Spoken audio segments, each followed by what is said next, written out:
This oven-braised pulled pork recipe is overpowered when it comes to meal prep. It is really inexpensive, takes almost zero effort to make a ton of food, and most importantly, it lends itself perfectly to lots of different applications such as carnitas for a couple of meals, barbecue pulled pork for others, and even Cuban-style pulled pork, so you won't get bored with eating the same thing meal after meal. So first step is we're going to make one of my signature rubs, and this is what gives this pork all of its flavor and also allows it to be so versatile. So to make this rub, I'm very simply going to add a 1/4 cup of each of the following spices: ground mustard, kosher salt, granulated garlic, granulated onion, smoked paprika, ground cumin, and either paprika or ancho powder. If you have access to ancho powder, I highly recommend it for its depth and richness, but if you don't have access to it, paprika is a really good substitute. Now this size recipe is enough for 2 pork shoulders plus about half left over for other uses. And we're just going to take the rub and apply generously to all sides of the pork shoulder. If some of the rub falls down into the pan that you'll be cooking it in, that's fine. It'll just flavor the drippings as the pork shoulder cooks. Now here I'm cooking 2 boneless pork shoulders. I like to cook 2 at a time because it freezes really well, and so I'll cook extra so I can have some in my freezer, but you're welcome to just cook 1 at a time, and you can also use bone-in instead of boneless. And once we've got all sides of the roast rubbed down with our rub, we're going to cover the pan tightly in foil, and then we're going to put in a 300-degree oven for 6 hours until it is tender. When the 6 hours is up, we're going to pull the pork out of the oven and check it for tenderness. Now, if you can shred it easily with a pair of tongs or a fork, it is done.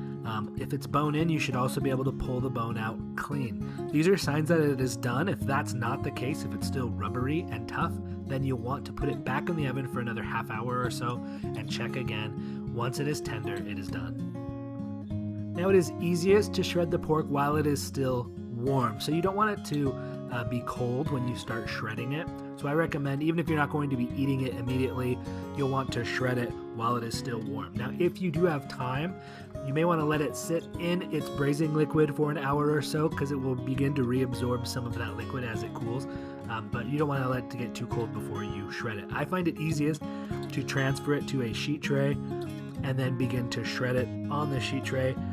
You can shred it as fine or as large of pieces as you like. Either way is fine, but you'll just want to shred it while it is still warm. Now at this point, we're going to add some of the cooking liquid back into the shredded pork to add some moisture and to add some flavor. Now you'll remember we didn't add any liquid into our pan with the pork before we cooked it, so all of this came from the pork roast itself. So it's got a lot of flavor, it's got a bunch of that rub flavor that was in there. And depending on how much rub fell into your pan when you were rubbing down your pork, you may need to add a little bit of salt at this point if needed. So once you've added your drippings, go ahead and taste the pork. And if it needs a little bit of extra salt, you can add a little bit at this point. But if it tastes good, once you've added the drippings, then you're good to go. So now this pork is shredded and it is ready to eat. In its current state, it is perfect as a carnitas style shredded pork, kind of like you would get at Chipotle. So you could use it in salads during the week, rice bowls, tacos, you name it. It's also fantastic at breakfast with your scrambled eggs.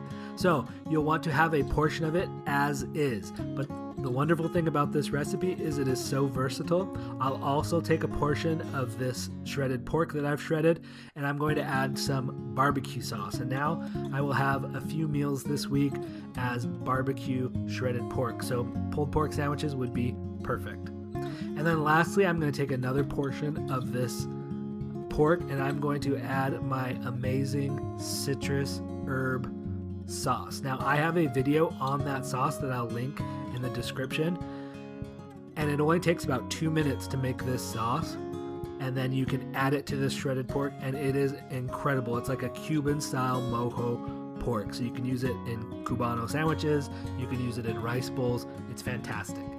So those are just a few examples of how you can take this one pork recipe and make a bunch of different meals out of it to keep your meal prep fresh and delicious.